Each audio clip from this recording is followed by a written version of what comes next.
The ambush was perfect. 4 armed cadets, full combat gear, textbook execution, and the human instructor just sighed and said, "Really?" During my coffee break, Station Commander Zilax's secondary heart stopped beating as he watched the security feed. This wasn't happening. This couldn't be happening. 4 of his top cadets, armed with stun batons and full tactical armor, had just surrounded human combat instructor Sarah Jackson in Training Corridor 7. More horrifying, they'd done it during a mandatory defense drill, when every protocol explicitly prohibited live confrontations with human personnel. "Sir," his security chief R. Hill hissed beside him, mandibles clicking in distress. "Cadet Kael'thas has locked down the entire section. I can't override without alerting the Galactic Council that we have an active threat to human safety." Zilax's claws dug into his command console. According to YouTube analytics, 99.6% of viewers are not subscribed. That's a huge number. By subscribing the channel that is completely free, you'll help support the channel and never miss fresh content. Which means admitting we can't protect them, which means the Council investigates whether humans are actually as combat capable as their reputation suggests. They both stared at the screen. Sarah Jackson stood in the center of the corridor intersection, still holding her thermal mug, the one that said, "I teach people how to hurt people," in that peculiar human script.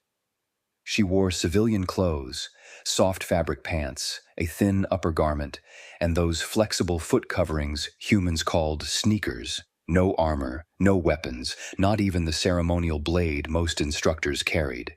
Kael'thas stood directly in front of her, his crest fully extended in challenge display. "Admit it, human. Your species' combat reputation is propaganda, manufactured fear to secure political advantage." Sarah took a sip of her coffee. "Kid, I'm gonna stop you right there, because I teach hand-to-hand combat to accountants on weekends back home, and even they know better than this." "Demonstrate, then." Kael'thas activated his stun baton. The other 3 cadets, Vexia, Jotaro, and Genix, moved into flanking positions with military precision. "Prove the human combat myth, right now."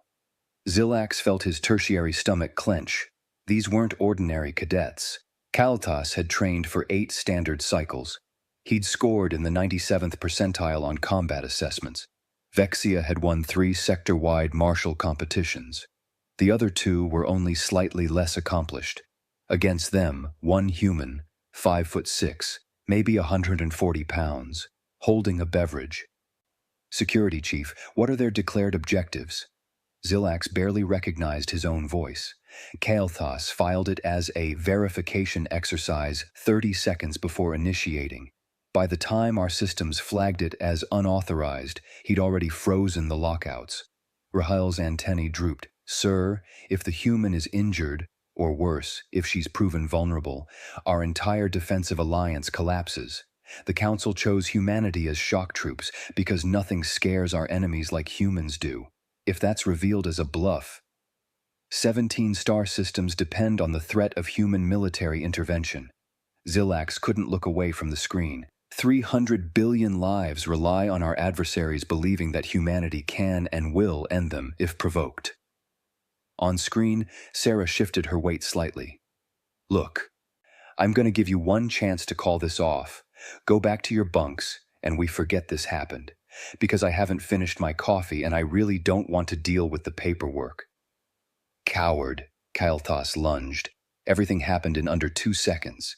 Zilax's tactical analysis systems tried to track the motion and failed. One moment, Kael'thas was mid-strike, baton raised. 3 supporting cadets converging from optimal angles. The next moment, Sarah had somehow moved 3 feet to the left without apparent acceleration, grabbed Kael'thas's extended wrist, and used his own momentum to swing him directly into Jotaro's approach vector. Both cadets collided with a sound that made Zilax wince. They went down in a tangle of limbs, armor clattering against the corridor floor. Sarah still held her coffee mug, not a drop spilled. "Physics," she said conversationally, "still works the same everywhere. Momentum, leverage, gravity, all that fun stuff we covered in week 1. Pay attention next time. Vexia fired her stun baton's ranged setting. The training corridor lit up with the discharge. Sarah had already moved. The stun bolt hit the chest plate of Kael'thas's armor, still lying on the ground, and reflected back at a sharp angle, catching Genix square in his unprotected shoulder joint. He dropped like a severed power cable. Ricochet angles haven't changed, Sarah added, in like, ever? Basic stuff. Vexia stood frozen, stun baton trembling in her grip. Xelax pulled up the frame-by-frame replay. His analysis suite processed the footage 3 times, each time returning an error. Human subject moved between camera refresh cycles. Velocity. Calculation. Impossible. Sir, Arhill whispered, the human didn't just defeat them. She hasn't engaged combat protocols at all. She's just reacting. Like this isn't even... She's annoyed, Xelax finished. Not threatened, not alert. Annoyed. Sarah turned to Vexia, who stood 10 feet away. Where you going? Vexia hadn't moved. Sarah crossed the distance before Xelax could blink, tapped the cadet's shoulder. Seriously, if you're gonna run, commit to it. In his command center, Xelax felt the weight of the entire alliance pressing down on his carapace. Careers would end over this. Lives would be ruined. And worst of all, the Galactic Council was going to demand answers about how a human combat instructor had been ambushed during a defense drill. Except she hadn't been ambushed. Not really. She'd been mildly inconvenienced. While holding coffee. Get a security team down there, Xelax ordered. Medical for the cadets, and someone tell the council representative we need to schedule an emergency meeting.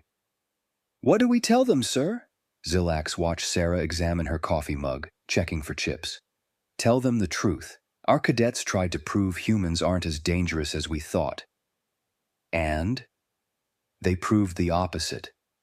The security team arrived to find Kael'thas pushing himself upright, crest flattened in what might have been shame or rage, difficult to tell with his species. He pointed a shaking claw at Sarah. This proves nothing. You got lucky. Surprised us. That's all. Sarah took another sip of coffee, steam still rising from the mug. Kid, I teach hand-to-hand combat to accountants on weekends. You know, people who get winded filing tax returns.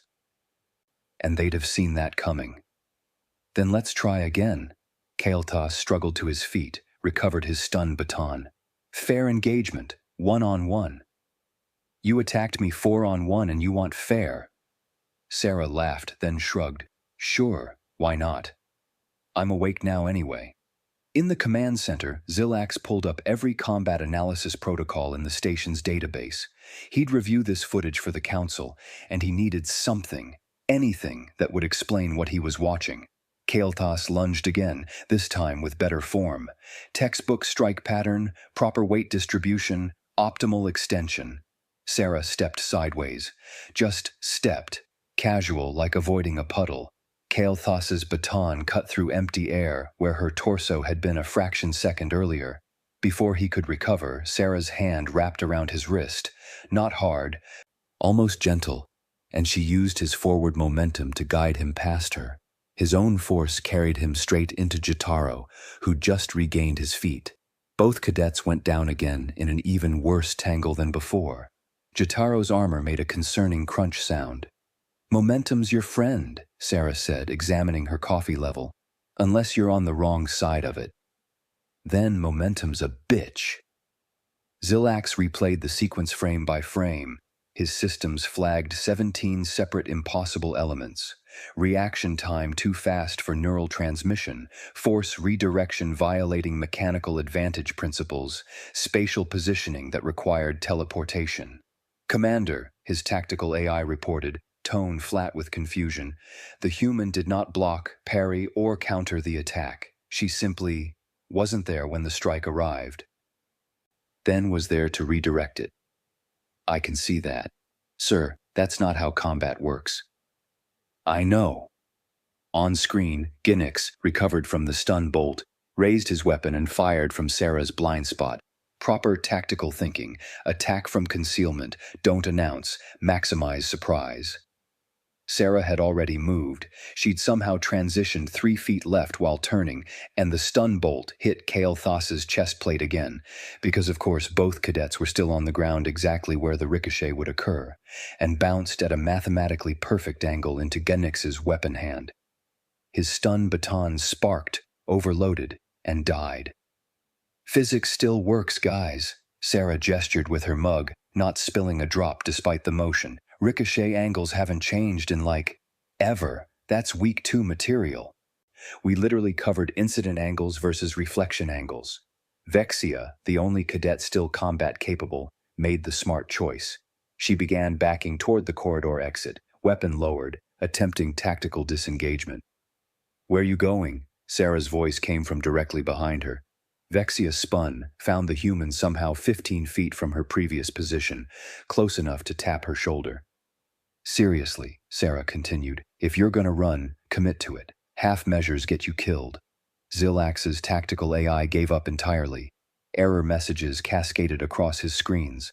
Subject teleportation, temporal displacement, review physics modeling protocols. Security Chief R. Hill burst into training. Corridor 7 with a full tactical team saw the chaos and his antennae went completely rigid. 2 cadets unconscious in a heap. One standing with a dead weapon, one frozen with a human's hand on her shoulder, and the human, still holding her coffee mug. "Instructor Jackson," R. Hill managed, voice carefully controlled. "I need you to step back from the cadet, immediately." "Sure," Sarah moved away, hands visible. "But just so we're clear, they jumped me during my break, while I was caffeinated." "I understand. Please remain here while we—" "Oh, I'm not going anywhere. You think I'm explaining this to the commander?" Sarah gestured at the cadet pile. "This is your mess now." Rahil activated his comm. "Medical to training corridor 7. Multiple cadets down. And someone get Commander Zilax. Now." Back in the command center, Zilax was already reviewing the footage for the 7th time. Frame by frame, microsecond by microsecond. The human moved between camera refresh rates, a physical impossibility. His station used military-grade surveillance, 500 frames per second, calibrated for tracking high-velocity projectiles. Sarah Jackson moved faster than bullets when she felt like it, while holding coffee. "Sir," R. Hill's voice came through the comm, "we have the situation contained. Instructor Jackson is cooperative, but, sir, she's asking who's going to clean up the training corridor because, and I quote, 'someone's cleaning this mess up. I'm not their mom.'" Zilax looked at the mess of forms already piling up on his console. Incident reports, medical evaluations, council notifications, security protocol reviews, and somewhere in the council chambers, representatives from 17 star systems were about to learn that 4 elite military cadets had ambushed a human instructor and failed so completely that she never even put down her beverage. "Tell Instructor Jackson," Zilax said carefully, "that facilities will handle the cleanup, and ask her, politely, if she's willing to wait for a formal inquiry." Several seconds passed. She says, and I quote again, "Sure, but someone's cleaning this mess up. I'm not their mom." She's very focused on the cleaning issue, sir. Just keep her there." "Sir, I don't think I could stop her if I wanted to." Zilax looked at the frozen frame on his screen. Sarah Jackson, surrounded by 4 attacking cadets. Coffee mug raised to her lips, expression suggesting she'd rather be literally anywhere else. "No," he agreed. "No. You couldn't." The emergency council session convened 47 minutes after the incident. Zilax stood before the assembled representatives, the security footage playing on loop behind him. 17 species, hundreds of worlds, trillions of citizens, all watching a human instructor casually dismantle 4 elite cadets while holding a beverage. Council Speaker Azila's tendrils coiled tight. "Explain how your cadets ambushed a human during a mandatory defense drill. The cadets acted without authorization. They believed—" Zilax stopped, choosing his words carefully. "They believed human combat capabilities were exaggerated. And now we have a new problem." The footage played again. Sarah sidestepping, redirecting momentum, moving between camera frames. Every representative leaned forward. Bioluminescent patterns flickering in distress across a dozen different physiologies. "Bring in Zilar," Azila ordered. "I want the Galactic Combat Authority's assessment, immediately." Zilar arrived within the hour, his reputation preceding him. 15 cycles analyzing combat doctrine, architect of 12 different species military training programs, advisor to 3 sector defense forces. He watched the footage once, twice, 7 times. Then he requested the raw data files and disappeared into an analysis suite for 20 minutes. When he returned, his crest was completely inverted, a sign of profound disturbance in his species. "I've identified 47 distinct violations of physical law in the 12-second primary engagement sequence," Sylar reported, voice carefully flat. "Acceleration curves that require impossible muscle force, spatial positioning that suggests precognition or temporal manipulation, kinetic redirection that violates conservation of momentum as we understand it." "Your conclusion?" Azila asked. "Either our understanding of physics is fundamentally flawed, or humans are something we haven't classified yet." Sylar pulled up a freeze frame, Sarah's hand on Kael'thas's wrist. "But that's not what concerns me most." He highlighted the trajectory. "She didn't fight him. She used him. His body became her weapon. I need to speak with the human directly." In Commander Zilax's office, Sarah Jackson had her feet propped on his desk, working on her 3rd coffee. She'd changed shirts. The previous one had apparently gotten a coffee stain during the excitement. "Look," she said when they brought in Zylar and half the council, "they came at me wrong, telegraphed every move, basic stuff you learn in like week 1 of any decent self-defense class." Sylar's analytical mind latched onto that. "Week 1? You teach this?" "Sure. Don't get hit. Use their momentum against them. Always know your exits." Sarah shrugged. Standard curriculum. Medical had brought Kael'thas to the office, still groggy but conscious, his crest raised when he saw Sarah. "I demand a rematch, proper conditions, formal combat protocols." Sarah looked at him over her coffee mug and laughed. Actually laughed, a genuine sound of amusement. "Kid, you want me to take you seriously?" "Okay." She set down the mug, finally, and stood up. "Let me explain what happened." She walked over to where Kael'thas sat. "You lunged at me. Good form, decent speed, but the second you committed, you became a 127-pound fulcrum with momentum I didn't have to generate." "Fulcrum?" Zyler's translator struggled with the term. "Lever point. I grabbed his center of mass right here." Sarah tapped Kael'thas's chest, making him flinch, "and used his own forward motion to swing him into your buddy.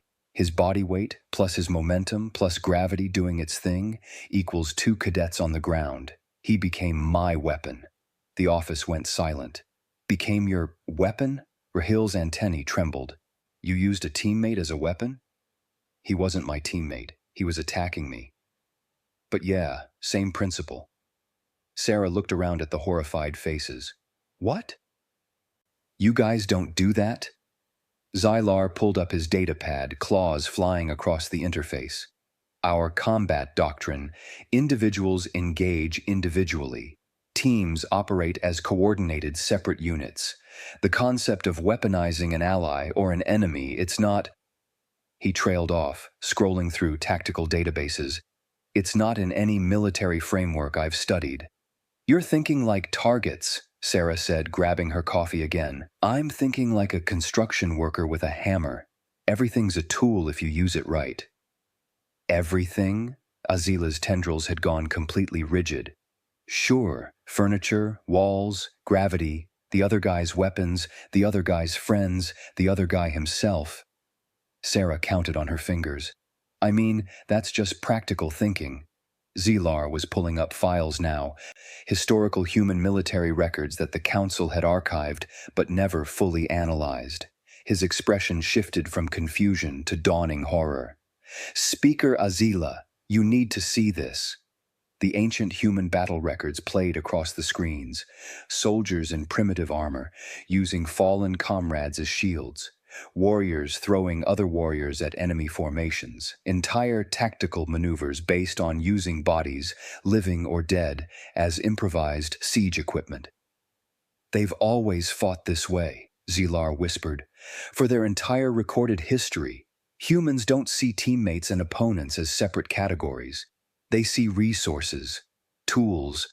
Everything and everyone is a potential weapon, shield, leverage point, or projectile." Kael'thas looked ill. That's barbaric. That's survival."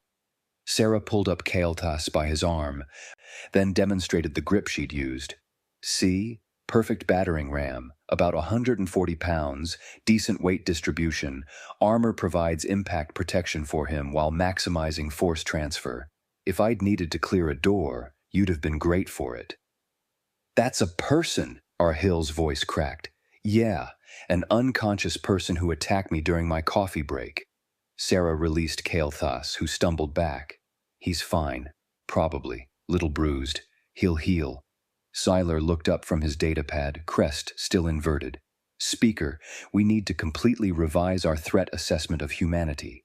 Every human is effectively armed at all times because they can weaponize their environment, their opponents, and—" He glanced at Sarah, who waved cheerfully.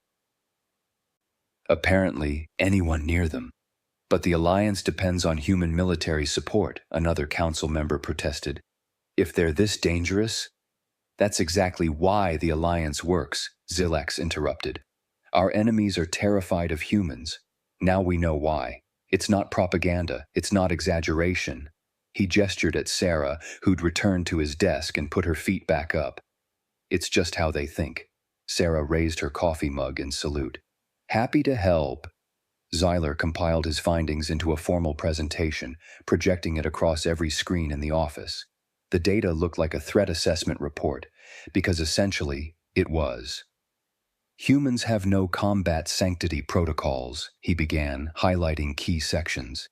"Every object, person, and environmental factor registers as a tactical resource. They don't distinguish between combatant, terrain, and equipment. It's all just materials. We call it using what you've got." Sarah gestured with her coffee mug. "It's like basic survival. You work with what's available." "Demonstrate," Azila ordered, though her tendrils had coiled so tight they'd gone pale. "Sure." Sarah stood, looked around Zilax's office. "Okay, so. Chair." She grabbed Zilax's desk chair, hefted it. "Shield, bludgeon, or projectile depending on situation. Desk," she tapped the metal surface. "Ramp for redirecting attacks, cover for defensive position, or elevated platform for height advantage."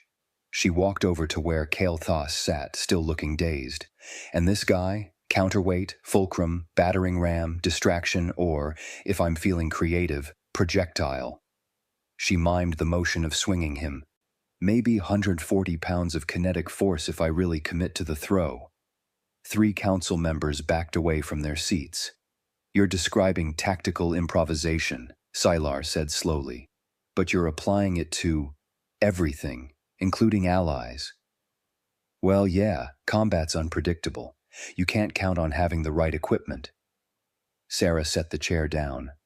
"So you learn to make do." Zilax had been silent, processing. Now he asked the question that had been building since this nightmare started. "Instructor Jackson, what wouldn't you use in combat?" Sarah paused, actually thinking about it. "Babies. Definitely not babies. That's like the one universal rule." She tilted her head. "And, nah, that's pretty much it." "Babies are your only restriction?" Rahil's voice went up an octave. "I mean, they're not tactically useful anyway." "Poor weight distribution, can't follow instructions, they cry a lot." Sarah shrugged. "Pretty much everything else is fair game." Stilar was typing frantically. "Speaker, I need access to human military training protocols, immediately." The files came through, and Zealer's crest inverted again, further than anyone thought anatomically possible. They teach this in basic training. Make a weapon from your environment is literally Week 1 curriculum for human military forces. Yeah, but we actually teach it way before that, Sarah interjected, like elementary school. Every translator in the room stuttered trying to process that. Elementary school? Zilax repeated. You teach children to weaponize their environment? Dude, we make kids play games where you throw balls at each other. Dodgeball? The whole point is using projectiles and human shields, your teammates, to not get hit. Sarah looked around at the horrified faces. What do your kids play? Sit quietly and think separate thoughts? Zilar pulled up human recreational activities. His claws trembled. They have a children's game called Capture the Flag that's literally small unit tactical warfare. Another called King of the Hill that's about territorial control through physical dominance. And something called Red Rover that's designed to teach children to break through defensive lines using their own bodies as weapons. Fun times, Sarah agreed. Built character. Kael'thas had been silent, processing his complete failure. Now he stood, carefully, and approached Sarah. No hard feelings? You were defending yourself. I was wrong to question human capabilities. He extended his hand, the formal human gesture of reconciliation he'd learned. Sarah smiled, reached out, took his hand, and somehow used his own grip to pull him off balance, redirect his momentum, and flip him onto his back on the office floor. Sorry. She helped him up immediately, looking genuinely apologetic. Reflex. Happens when people grab my hand in combat zones. You okay? Kael'thas lay there, staring at the ceiling. How did you... You gave me leverage, a grip point, and committed your weight forward. Your body did the rest. Sarah pulled him to his feet, gently this time. Seriously, my bad. That was muscle memory. Zilar watched the exchange, then turned to the council. This is the critical factor we've been missing. If humans see everything as weapons, traditional military advantage becomes meaningless. Numbers don't matter when your enemy can weaponize your own forces. Superior equipment doesn't matter when they can turn it against you. Terrain doesn't matter when they can use it better than you. So our entire defense strategy, Azila began, needs complete reconstruction around human creative resource utilization, Zilar finished. Our enemies fear human military intervention because humans can win battles with nothing. Literally nothing. They'll just use whatever's around them, including the enemy themselves. Which is exactly what we wanted the Alliance for, another council member noted. Deterrence through overwhelming capability. Except it's real, Zilax said. Instructor Jackson just proved that 4-on-1, armed versus unarmed, prepared versus surprised. Our best cadets couldn't even make her spill her coffee. To be fair, Sarah raised her current mug. This was a fresh cup. The first one I did spill had to get a refill. Every being in the room stared at her. What? I'm not doing paperwork without caffeine. Zealer closed his datapad. Speaker, I recommend full classification of these findings. Update all military protocols to account for human tactical flexibility, and mandatory training for all forces on human combat philosophy. Agreed. Azila's tendrils finally began to uncoil slightly. Commander Zilax, are the cadets being disciplined? Medical clearance pending, then formal charges for unauthorized combat engagement. Zilax looked at Sarah. As for Instructor Jackson, so, am I getting written up for this or, Sarah interrupted, because technically I was on break. They attacked me, and I'm pretty sure my contract says I'm not responsible for injuries sustained by people who try to ambush me. Zilax pulled up her contract, read it, closed it. Your contract does indeed specify that. Cool. Can I go? I've got a class in 20 minutes, and after all this, I really need to finish my coffee in peace. 3 weeks later, the station looked the same but operated on completely different principles. Environmental Integration Assessment announced the training module now mandatory for all Alliance combat personnel. Question 1. You are unarmed in a corridor. What can you use? Kael'thas watched the new recruits struggle with the concept. They'd been raised on traditional combat doctrine. Weapons are weapons. Allies are allies. Terrain is terrain. 3 distinct categories that never overlapped. Everything, he told them, echoing what he'd learned the hard way. The answer is everything. He'd become Sarah's assistant instructor, partly as punishment for the ambush, partly because he'd actually learned from having his entire worldview destroyed. Now he stood in front of a fresh class, demonstrating collaborative weaponization. Instructor Jackson grabbed me here, he indicated his center of mass, still uncomfortable with the memory. Used my forward momentum to swing me into Cadet Jotaro. I became the disarming tool. A recruit raised a tentacle. She used you to hit them. Yes. While holding coffee? Yes. And you're teaching this now? Kael'thas's crest flattened. Yes, because it works. In the advanced training section, Vexia was getting private instruction on momentum redirection. Sarah demonstrated using a training dummy, then a chair, then, after asking permission, Vexia herself. Feel that? Sarah guided her through the motion. You're not fighting my weight, you're redirecting it, using physics, not strength. It's so different from everything we learned, Vexia admitted. That's because your people learned combat as competition. Humans learned it as survival. Sarah released her. We'll use literally anything because for most of our history, we didn't have a choice. Station protocols had updated too. Human instructors now wore bright orange badges reading non-combatant in 6 languages. Seems backward, Sarah had commented when they issued hers. It's not for you, Zilax explained. It's so everyone else knows they're safe. The council decided humans are always combat ready. The badge is for everyone else's safety. That's actually kind of sweet. In his office, Zilax reviewed the incident reports. Combat training injuries had dropped 60% since implementing human methodology. Cadets were thinking instead of just fighting, using their environment instead of just engaging. It worked, alarmingly well. Rahil appeared at his door, looking harassed. Commander, I need authorization to install padding in all training corridors. Why? Instructor Jackson mentioned that walls are useful for bouncing opponents off. Now cadets are enthusiastically testing this. We've had 12 concussions this week. Zilax approved the requisition. Anything else? She also suggested staircases are excellent for gravity-assisted corrections, whatever that means. I'm preemptively padding those too. In the station's break room, Sarah sat with her feet propped up, fresh coffee in hand, scrolling through the station gossip feed. Apparently, she'd become something of a legend. The comment sections were wild. Did you hear about the human who fought 4-on-1? I heard it was 10-on-1 and she was blindfolded. My instructor said she used one cadet as a club to beat the others. That's terrifying. That's awesome. A group of new cadets walked past the break room, whispering and pointing. Sarah heard, before her coffee, and, lucky it was only 4 and decided to have some fun. She called out, it was before my coffee, so really you're lucky there were only 4. The cadets scattered like she'd fired a weapon.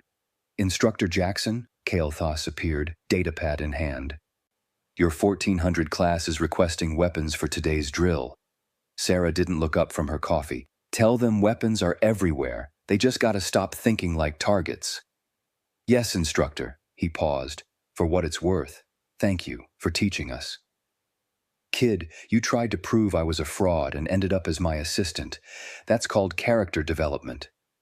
She grinned. Now go tell my class I'll be there in 5 and that we're doing stairs today. Kael'thas paled. Stairs. Gravity-assisted corrections. It'll be fun. Across the galaxy, in the Galactic Military Council chambers, Zilar presented his final findings to the assembled military leadership of 36 species. Humans don't fight, he concluded. pulling up the footage that had become required viewing in every military academy. They problem-solve violently using available resources. They don't see combat zones, they see tool repositories.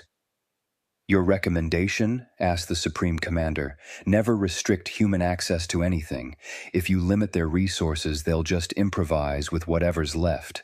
We've documented cases of humans winning battles with office supplies, furniture, and, in one memorable instance, a sandwich." "A sandwich?" "It's in the report. Please don't ask for details." Siler pulled up his final slide. "Human combat philosophy should be integrated into all Alliance military training.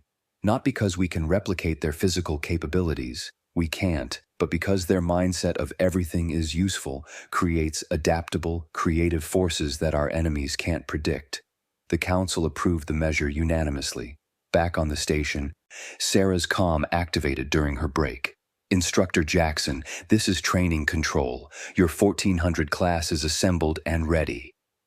"On my way." Sarah stood, stretched, grabbed her coffee. "Tell them we're learning staircases today. Great for gravity-assisted corrections." Should we have medical standing by?" "Probably." "Oh, and our hill. Make sure those stairs are padded. I'm not explaining another dozen concussions to the commander." She walked out of the break room, orange non-combatant badge bright against her shirt, coffee mug in hand.